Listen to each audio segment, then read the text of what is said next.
Pour commencer, un grand merci pour votre présence.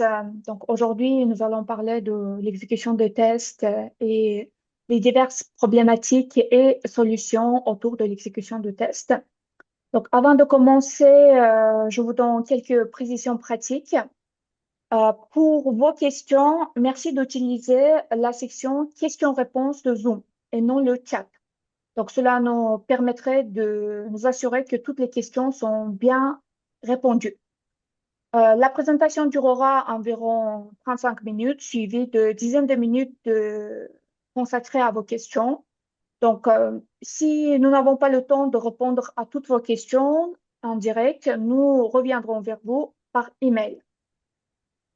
Et avant de quitter le webinaire, un court sondage apparaîtra à l'écran. Donc, nous vous serions reconnaissants si vous pouvez prendre quelques instants pour y répondre. Donc, vos retours nous aident à améliorer nos prochaines webinaires. Alors, je suis Guzal Kosanova, responsable de partenariat au sein de Smart Testing.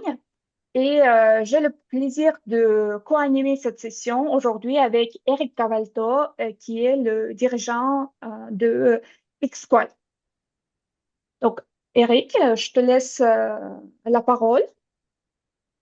Merci, Gunal. Oui, donc je m'appelle Eric Gavaldo, hein, je suis CEO d'Exqual. On édite une solution de test management 100% souveraine française qui est disponible sur le cloud et aussi on-premise pour ceux qui ont besoin de plus de sécurité. On peut commencer par le premier slide, peut-être, Gunal. Alors, les problèmes récurrents qu'on a dans l'automatisation traditionnelle, on les connaît tous, hein. Le constat, on l'a tous expérimenté, c'est des scripts qui marchent parfaitement jusqu'au jour où ils ne marchent plus. Et ça, c'est dû à quoi? C'est dû à une IHM qui change, donc forcément des sélecteurs, des XPath ou CSS invalides. Ça peut aussi être dû à des données qui évoluent, des scripts qui ne font pas forcément à jour, donc on sait tous, hein, ça demande une maintenance non-stop.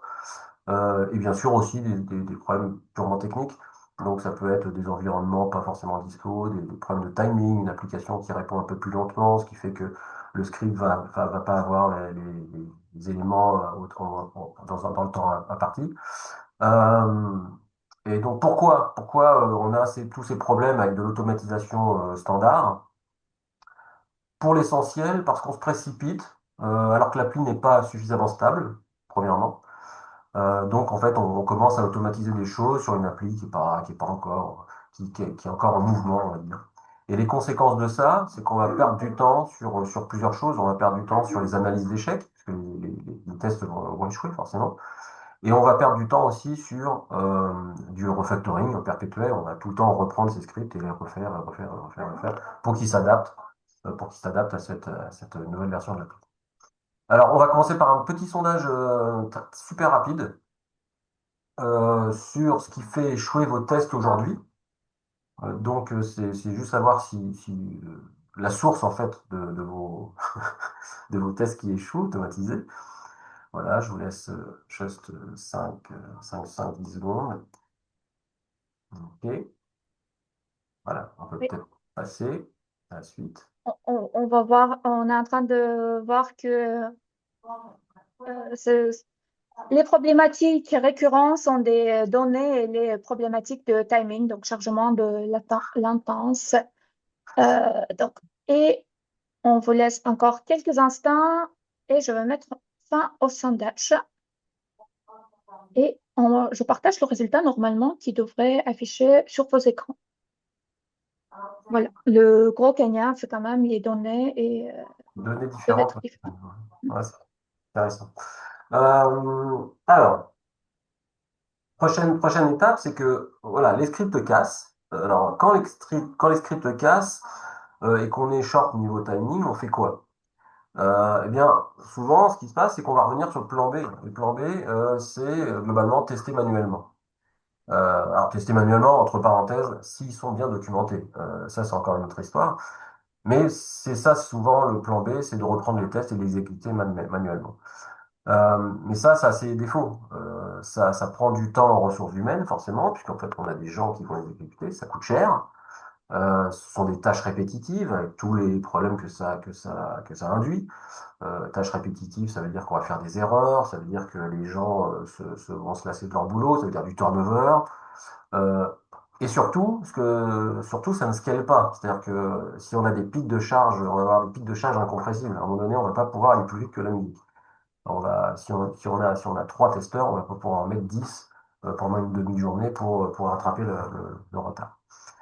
Voilà, donc ça, c'est ce qui se passe quand les scripts cassent. Et là, on vous fait encore travailler un petit peu avec un sondage, un deuxième sondage, pour vous demander, dans vos cas précis à vous, euh, quelle part de vos tests est encore manuelle aujourd'hui, parce que ça, c'est ce qui va conditionner un petit peu la suite.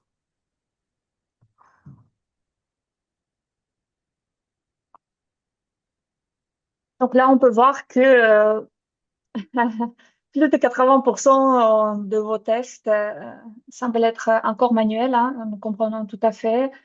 En Oui, mais effet, ça, en c'est... fait, ça fait des années que, pour les gens qui vont à la JFTL, en fait, il y a souvent un sondage qui fait là-dessus, hein. Sur les 4 dernières années, je crois qu'il y a eu des sondages là-dessus. Et on a beau dire, hein, ça reste quand même, les tests manuels restent quand même, encore aujourd'hui, euh, la plus grande partie des tests, en fait, qui sont exécutés, hein. Hop, je vais arrêter le sondage et partager les résultats qui devraient apparaître dans vos écrans. Pas trop de surprises, là, hein. Ça, ça pas trop de surprise, en effet. Alors, Euh, faut-il pour autant arrêter d'automatiser, puisqu'on voit que ça a des problèmes? Évidemment, non. On veut pouvoir scaler nos tests, hein, c'est-à-dire que pour les problèmes que j'ai posés juste avant, hein, sur les pics de charge, etc.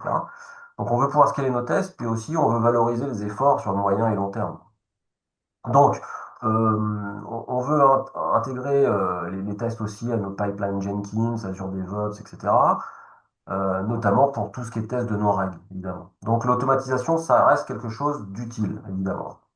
En revanche, on l'a vu en introduction, ça n'aime pas le changement, ça n'aime pas les changements en termes de UI, ça n'aime pas les changements en termes de données. Donc d'automatiser, oui, c'est toujours utile, mais il faut le faire un peu plus intelligemment. Donc on a deux approches pour ça, pour l'automatisation. La première approche, c'est celle qui est, bah, je dirais, à la papa-maman, hein, c'est-à-dire qu'avec l'utilisation de langage de programmation classique, Python, Java ou autre, et on se base sur des sélecteurs. Donc ça, c'est très rapide à l'exécution, donc c'est vraiment hyper rentable. Mais on l'a vu, c'est fragile et coûteux à maintenir. Et une approche nouvelle, c'est celle qu'on va vous montrer, nous, hein. Donc encore un petit peu de patience, Guzal va vous montrer ça en pratique. Une approche nouvelle qui, elle, utilise des agents IA et qui mimique un comportement humain. Donc avec cette approche, l'IA s'adapte comme un humain face à une UI différente. Donc l'avantage de ça, c'est que vous avez un UI qui est dans un état. Si vous faites changer votre UI, le test continuera à marcher. Donc on n'a pas ces problématiques qu'on a avec l'automatisation traditionnelle. Avec des temps d'exécution un peu plus lents, évidemment, parce que ça demande du temps d'analyse plus poussé de la procédure de test et aussi de l'écran, hein, puisqu'en fait, ça va vraiment faire comme un humain, hein, ça va analyser l'écran, ça va appuyer sur les boutons qu'il faut, etc. Voilà, donc on a deux approches, l'ancienne et la nouvelle qu'on va vous montrer, et chaque approche a son usage. Donc, pour résumer, ce que je dirais, c'est le plus important, ce n'est pas vraiment comment automatiser, c'est plutôt quoi automatiser. Donc pour les procédures disons, répétitives, fréquentes et déterministes, l'automatisation scriptée est parfaite. Pour les cas qui sont pas encore documentés, avec une logique métier très forte, par exemple, le test manuel ou le test exploratoire, ça reste la seule solution pratique aujourd'hui. Par contre, pour tout le reste, donc tout ce qui est entre les deux, les tests auto IA, on va dire, font un job vraiment exceptionnel. Vous allez voir, c'est assez bluffant. Et donc, Lisa va vous montrer tout ça. Et avant de voir ça en pratique, je vous propose un dernier sondage. Vous en rêviez tous, je suis sûr. Le sondage numéro 3, qui va vous demander quelque chose de très simple, c'est quel type d'application vous testez aujourd'hui principalement.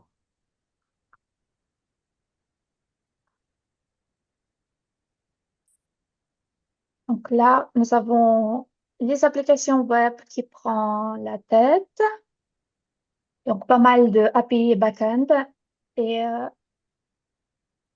voilà, en troisième position, application desktop et mix de plusieurs types d'applications. Donc, nous allons attendre encore quelques secondes et puis je vais arrêter le sondage. Hop, et je partage les résultats. Donc, le grand gagnant reste application web. Ouais, application web, oui, donc pas trop étonnant non plus, mais par contre, c'est 74%, c'est quand même pas mal. Donc voilà, on va arrêter le blabla. Vous vous en doutez, on va vous montrer pratiquement cette troisième solution. Donc assez parlé, on va vous montrer tout ça en vrai. Donc je laisse la main à Gouzal, qui est la technique de la session et qui va vous montrer ça dès maintenant. À toi. Merci Eric. Donc là, la troisième solution qui consistait à l'exécution des tests par un agent IA, euh, c'est une solution qui va nous permettre de conserver donc l'intelligence et l'adaptabilité d'un testeur humain, hein, et tout en combinant la puissance d'automatisation parce on va pouvoir le mettre à l'échelle de lancer les exécutions de tests en parallèle. Donc, cet agent IA qui va exécuter les tests sans script ni retoucher vos tests manuels existants, hein. Donc, on n'est pas en train de générer un script d'automatisation à partir de tests manuels, mais bien exécuter les tests manuels en simulant le comportement humain euh, adaptable. Et étant donné que c'est un robot qui reste disponible 24 heures sur 7 et qui s'intègre directement dans votre référentiel de test, qui peut être Xqual, et qui va générer les preuves d'exécution en clair et standardisées. Et bien sûr, au final, il va venir libérer le temps des QA et également réduire le coût de exécution. Comment ça fonctionne, hein? Imaginons que Alex, qui serait notre QA, qui est utilisateur d'X-Ray, Xqual, qui va lancer une campagne de test manuel avec le service Linka directement dans Xqual. Donc, au lieu d'exécuter ce test manuellement, on va juste demander l'exécution par Linka. Linka va lire les instructions et réaliser les actions et fournir des preuves d'exécution claires et traçables dans Xqual directement. Donc, on va rester dans votre référentiel de test. Et Alex qui va venir examiner les résultats le rapport généré par Linka. Et puis, c'est l'humain qui va décider de qu'est-ce qu'il faut faire de cette exécution. Est-ce qu'il faut créer une anomalie où tout s'est bien passé, etc. Donc, Linka est là pour assister à l'exécution de tests et donc doit être vu comme un QA junior qui vient de rejoindre votre équipe, qui va vous soulager sur la partie purement l'exécution de tests. Par contre, vous, en tant que QA, vous conservez la partie prise de décision et arbitrage en sélectionnant quel test il faut exécuter et en décidant qu'est-ce qu'il faut faire avec les exécutions. Donc, est-ce que ça devrait donner lieu à une anomalie ou le reporting est correct et on peut passer à l'exécution suivante. Donc, je vais vous montrer en démo comment ça se passe directement. Hop, je vais vous partager mon écran. Donc là, la démo va se reposer sur une application de mémoire, donc qui nous permet, si vous avez un petit peu utilisé les réseaux sociaux, on a la possibilité de mettre un texte, voilà, et sauvegarder notre mémo. Derrière ce mémo va apparaître dans la liste. Là, il me dit que ma session elle est expirée. Hop, je vais venir me reconnecter. Voilà, on a un texte. Voilà, on peut pouvoir ajouter plusieurs mémos. On a la possibilité de mettre les différents types de visibilité. Est-ce que c'est partagé uniquement par vous, par l'équipe ou par tout le monde? On va pouvoir filtrer les mémos par la date ou ajouter des tags et filtrer les mémos par tag. Donc, et on a la possibilité aussi de supprimer les différents mémos. Donc, nous avons une première version de l'application, donc qui est assez simpliste. Et nous avons la même application, mais avec une version ultérieure, qui est de même manière, va permettre d'effectuer les mêmes actions, hein. Hop, de créer les moments, filtrer les moments, ajouter des tags, etc. Donc, comme vous pouvez voir, nous avons deux versions de l'application. Et côté test, dans Xqual, nous avons un seul cas de test. Donc, tout d'abord, nous avons besoin de nous connecter dans notre application sous test, puis ajouter un mémo public avec un nouveau tag. Donc, comme vous pouvez voir, dans mon test, je ne suis pas en train de fournir des valeurs concrètes, hein. Je lui dis simplement ajouter un nouveau tag, puis ajouter un deuxième mémo privé, hein. Troisième mémo, consulter les tags, etc., et les différentes instructions. Donc, nous sommes bien d'accord, il s'agit d'un test manuel. Il ne s'agit pas de décrire en détail quelles actions il faut effectuer. Donc, c'est le travail de cet agent IA de comprendre la description de test et d'effectuer les actions nécessaires. Donc là, comment ça se passe? Dans la partie campagne de test, hein, nous allons pouvoir lancer une session. Donc, au lieu de l'exécuter manuellement, on va l'exécuter avec Linka, qui est tout est intégré de manière très, très fluide dans votre référentiel de test, hein. Donc, je vais vous montrer, donc, pour, euh, pour vous montrer, hein, donc c'est très simple. On va dire ici, lancer l'exécution par Linka, hein. Donc, l'exécution de test se passe dans le serveur de Smart Testing en mode SaaS et le temps d'exécution doit être assimilable au temps d'exécution par un QA, par un humain, hein. Donc, comment ça fonctionne?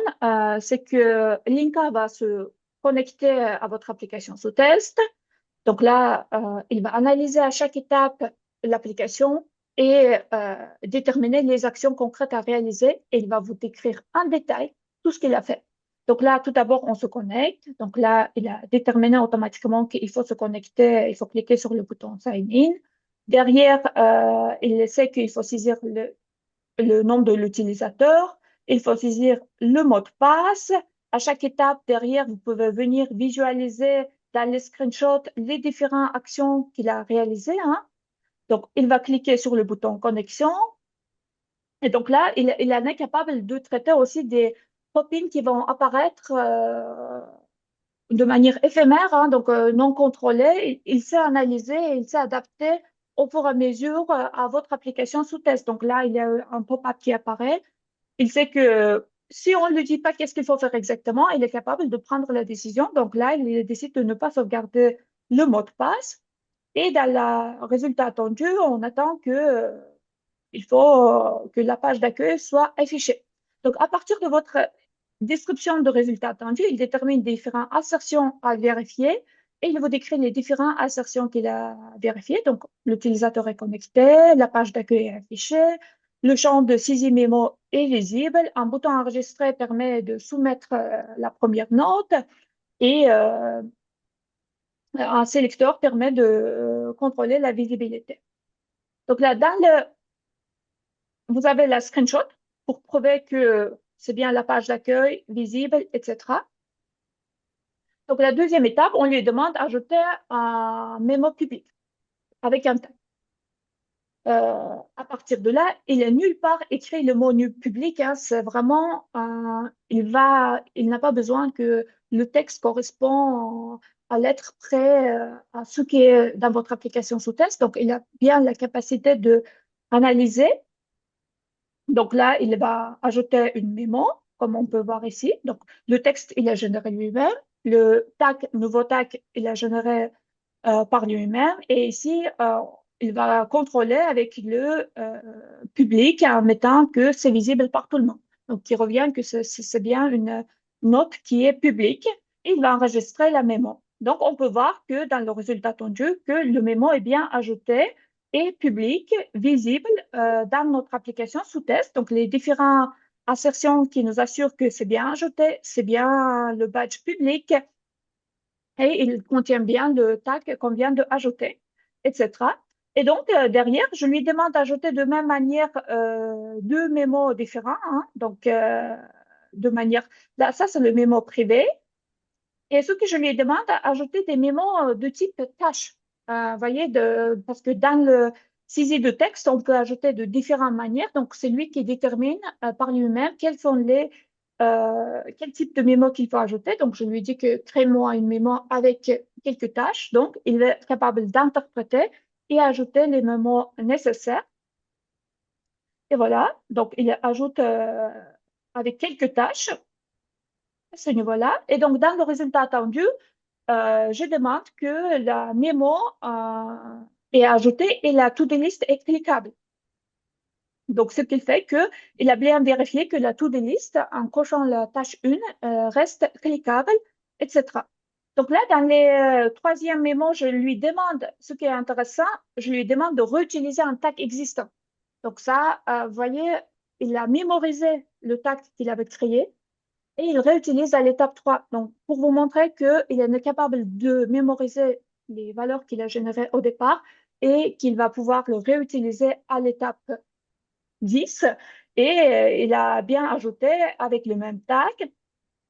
Et dans l'étape suivante, donc le tag, le mémo est ajouté. Donc, car on réutilise le même tag, il ne faut pas qu'un nouveau tag soit créé. Donc, il a bien vérifié que le troisième mémo est ajouté et aucune nouvelle étiquette n'est créée. Donc, aucun nouveau tag qui a été créé. Donc, on peut visualiser ici.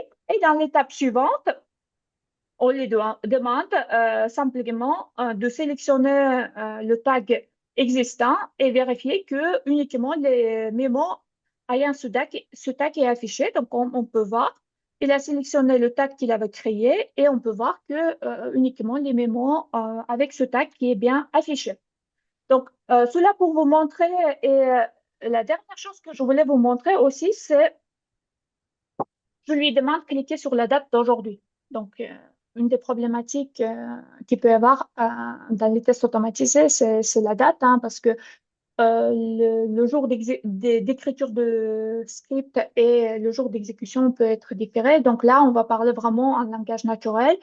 Clique-moi sur la date d'aujourd'hui ou clique-moi sur la date aujourd'hui, moins 10 jours, moins 20 jours. Il en est capable de comprendre ça. Ou on peut simplement demander, crée-moi un client âgé de plus de 18 ans. Donc, à partir de la date d'aujourd'hui, il va calculer la date de naissance pour que le client ait plus de 18 ans à cette date-là. Donc, comme on peut voir, il a déterminé, il a sélectionné bien la date d'aujourd'hui et il va vérifier que dans le filtre, on a bien la date d'aujourd'hui qui est affichée. Donc, voilà, ça c'est la première version, hein. Donc, nous avons vu la description de test qui reste de haut niveau en langage naturel, compréhensible par un humain, qui en est capable d'exécuter sur une version de l'application 1. Et maintenant, le test exactement le même, hein, sans le modifier, je l'ai lancé sur l'application, deuxième version de l'application. Donc, qui est avec lui, qui est modifié avec les fonctionnalités supplémentaires, mais le test reste fonctionnellement parlant à jour. Donc là, on peut rencontrer que il va se connecter. Donc l'interface n'est pas identique, mais il sait qu'il faut se connecter. Donc il va remettre les logins et mots de passe que je lui ai indiqués. De même manière, il gère qu'il y a le pop-up de Chrome qui apparaît. Donc là, il va gérer. Et derrière, on attend de même manière que la page d'accueil soit affichée. Donc pour l'instant, tout est identique. Derrière, on va lui demander de ajouter un mémo. Donc, en fait, tout ce qui est IHM, il est différent, hein, c'est plus les mêmes locateurs, etc. Mais étant donné qu'il va analyser le IHM visuellement, comme un humain le ferait, il va être capable de réexécuter ce même test avec la deuxième version de l'application qui est, on va dire, qui est répondue. Et donc là, il est en train d'ajouter le premier mémo public, hein, avec le tag qu'on a demandé. Donc ici, le mot public, il apparaît. Dans la première version, c'était pas public, mais dans la version deuxième, dans la deuxième version, on peut voir que la liste des relents est différente. Il a ajouté bien un mémo public, il sauvegarde. On peut y visualiser donc le résultat attendu, donc toujours les assertions déterminées par l'INCA. Il a bien pris en compte que c'est public et on a le étiquette qui est Smart Tag qui est bien ajoutée. Donc, on va lui demander de même manière ajouter une deuxième mémoire avec une to-do list. Donc là, dans la première version, nous avions ici des boutons qui nous permettaient d'ajouter de to-do list. Mais dans la deuxième version, on n'a plus. Et donc, vous verrez que il va rechercher et il va pouvoir ajouter quand même une mémoire avec la to-do list. Voilà. Hop, je lui ai dit ça un petit peu. Et il va le rechercher parce que maintenant, les actions sont cachées qui est accessible avec le slash de clavier. Et il en est capable d'aller rechercher comment il fallait ajouter la to-do list, même si la to-do list n'était pas visible via le IHM comme pour la première application sous test. Donc là, je descends un petit peu en bas. Donc, il va ajouter la to-do list et il va cocher la tâche 1, la tâche 2 comme on l'a effectué pour la première version. Il a bien vérifié que la tâche 1 des to-do list est bien qu'on peut cocher. Et dans le résultat attendu, on peut visualiser que c'est bien une note contient une liste de tâches, le mémo n'a pas d'étiquette, la note est bien privée et que tout le texte s'affiche correctement. Et donc, je lui demande de même manière, ajouter un troisième mémo, mais cette fois-ci, encore une fois, réutilisant le tag existant. Comme on peut le voir, il va réutiliser le tag existant et s'adapter au changement de l'application en question. Donc, je vais dérouler un petit peu en bas pour vous montrer comment cela fonctionne avec maintenant notre calendrier. Donc là, on lui demande de sélectionner le tag, hein, qui est un peu différent. Et dans la troisième étape, hop, dans l'étape suivante, je lui demande de sélectionner la date d'aujourd'hui. Encore une fois, ce n'est plus le même calendrier. C'est le calendrier qui a été refondu, hein, et il est capable de nouveau interpréter et sélectionner la date d'aujourd'hui, qui est le 13 avril, hein, parce que je l'ai exécuté aujourd'hui, juste avant le démarrage du webinaire. Comme on peut voir, il a bien sélectionné la date d'aujourd'hui et il va vérifier que dans le filtre, on a bien la date d'aujourd'hui qui apparaît, etc. Donc, cette démo assez courte pour vous montrer la capacité de Linka 1 d'interpréter le langage naturel et de déterminer les actions concrètes à réaliser et le réaliser. Et deuxièmement, de montrer sa capacité de adapter à vos données et de générer les données au fur et à mesure de l'exécution. Et troisièmement, même si l'IHM change, Linka va rester euh, Linka va s'adapter à votre application sous test et il pourra réexécuter le même test sur une nouvelle version de l'application. Donc, on est sur une troisième solution dont Eric avait présenté. On est sur une exécution des tests par un agent IA et voilà, on n'est pas en train de générer les scripts d'automatisation. Donc, je vais vous lancer un dernier sondage pour connaître le référentiel de test que vous utilisez. Donc, le référentiel de test apparaît sur votre écran. Donc, voilà. Nous avons quelques personnes qui utilisent X-Ray Jira, SquashTM, d'autres référentiels de test. Donc, vous pouvez le préciser via le chat. Ça nous aiderait à avoir la visibilité et également quelques comptes. Quelques comptes Xqual. Donc, oui, je vais mettre la fin au sondage et je vais partager le résultat.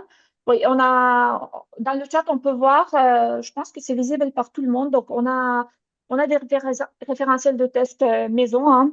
Donc, ça, c'est une pratique qui existe. Donc, je vais partager les résultats. Donc, nous avons pas mal d'entre vous utilisent X-Ray, Jira, SquashTM et il y a quelques clients Xqual donc, qui sont parmi nous. Et parmi autres, donc, il y a Doors, euh, Target Process, Beat, Voilà, donc certaines personnes n'utilisent pas d'outils en référentiel de test actuellement. Donc, les pratiques évoluent, hein, donc, merci beaucoup pour la participation aux différents sondages. Euh, Quel est-il l'impact sur le métier de testeur, hein, donc avec ces agents IA? Ce qu'il faut comprendre, c'est que Linka est un agent IA qui est là pour automatiser l'exécution de tests et des actions répétitives et qu'il va vous créer des preuves d'exécution détaillées. Donc, nous avons fait des sondages, différents sondages, donc avant le lancement du produit et pas mal de QA qui trouvent quand même l'exécution de tests manuels, répéter les mêmes tests plusieurs fois, venir ajouter les screenshots, venir décrire le comportement qu'ils observent assez chronophage et que ça leur prend beaucoup de temps et ce n'est pas souvent une de leurs passions, hein. Donc, l'objectif, c'est bien de venir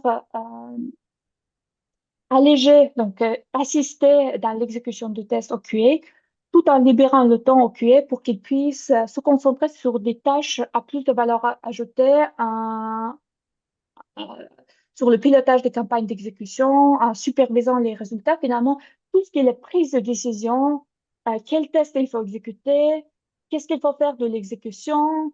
Euh, En cas de doute, c'est l'humain qui va prendre la décision. C'est bien ce que nous avons besoin. Donc, les robots sont là uniquement pour assister et qui va venir transformer un petit peu les métiers de QA, hein. Donc, au lieu que une bonne partie de temps soit consacrée à l'exécution des répétitifs de tests, on va pouvoir avoir plus d'analyse et de l'arbitrage et plus de temps à compréhension métier et stratégie, la conception de tests.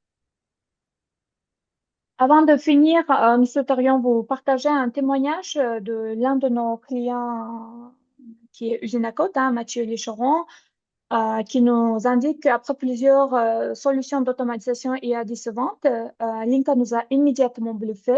L'outil comprend les instructions avec une facilité déconcertante, navigue intelligemment dans nos applications et repère sans effort les éléments avec lesquels il doit interagir, ce qui nous rend confiants sur la maintenabilité dans le temps. L'intégration avec Xqual s'est faite sans friction. L'exécution par Linka repose sur des données et des parcours variables, évitant toute rigidité et permettant de les faire évoluer à chaque campagne. Cela renforce notre couverture de test et nous permet d'éviter le paradoxe du pesticide.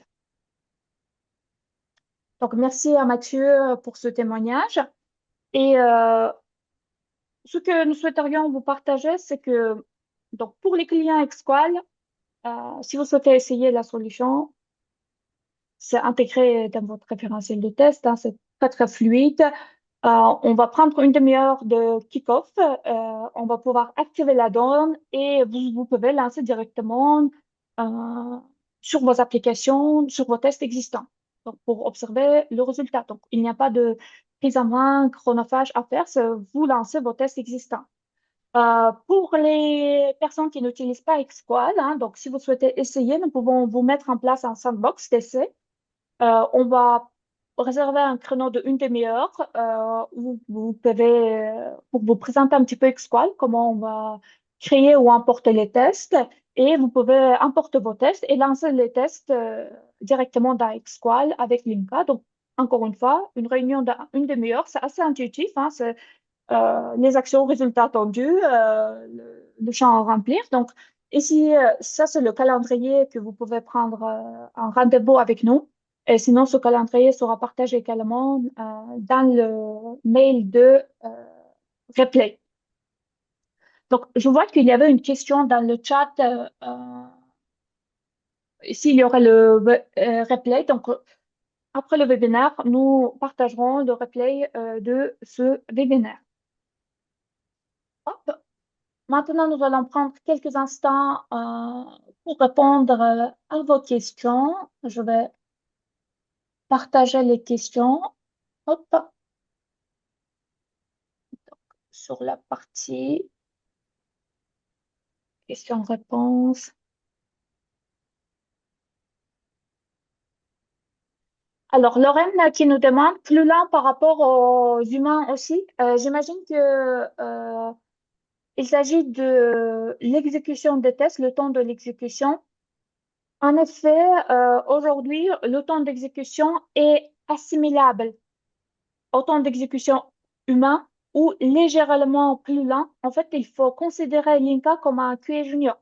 Donc, en fonction de connaissance de l'application, nous exécutons les tests plus ou moins rapidement, hein. Donc, quand vous êtes à la 10e exécution sur la même application sur laquelle vous travaillez depuis un an, vous y allez beaucoup plus rapidement.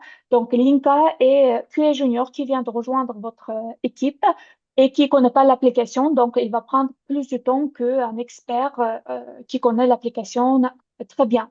Et ce qui est important, c'est que nous faisons beaucoup d'attention sur la fiabilité de l'exécution. Et donc, il y a une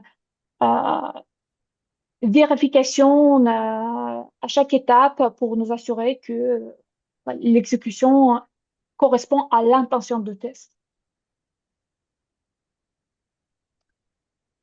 Alors, pour une application web simple, cela a l'air bien, mais dans le cas d'une application plus complexe où l'on parcourt une interface, puis des branches vers du back office, puis des branchements vers d'autres applications, comme de la signature du document ou de la diffusion dans une jet. En effet, Laurent, donc à ce jour, Linka prenne en charge uniquement applications web. Donc, nous avons oublié de le mentionner. Donc, dans le cas des applications, donc on va dire multi-device, vous ne pouvez exécuter que la partie web avec Linka.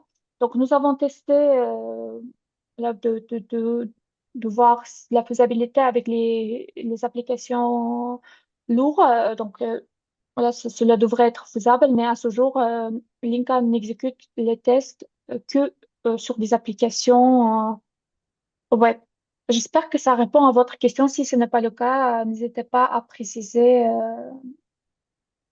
sur le chat.